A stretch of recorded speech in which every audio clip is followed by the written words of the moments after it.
Hi, this is Gigi. I'm here today at Enrico's and I'm here with Alan Piercy.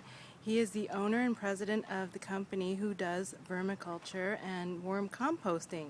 So I wanted to show you a little bit about what the bins look like, what he does, and he's going to share a few questions he's going to answer a few questions with us today. So Alan, can you please show us what we're looking at today? Well, we're here at the warehouse in Santa Ana. At the warehouse is just a holding station for our worms as people order them here in Orange County. We ship them out. We go through about 50 to 100 pounds of worms a week.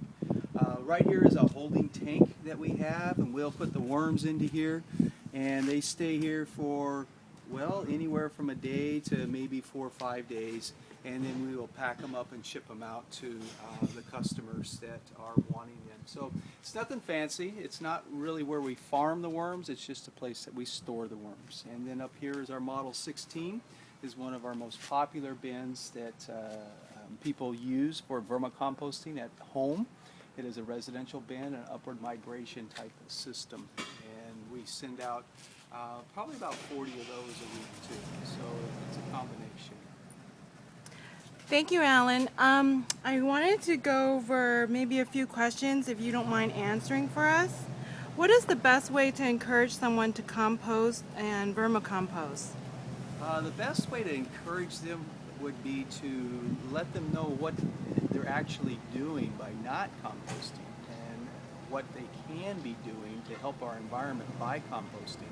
It's going to divert our material from going to the landfill in the way of our organics, from the way of helping our environment, but then on the other side, it's also going to produce a byproduct that's going to be great for our plants in our garden, returning the organics back to the soil.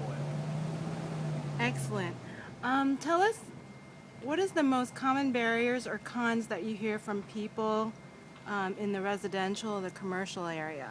For vermicomposting, most people have this connotation that it's going to stink and it's going to draw flies, and it's hard to do. Now, composting is a little bit harder to do than vermicomposting, but neither are that difficult. Unfortunately, people think they're going to stink.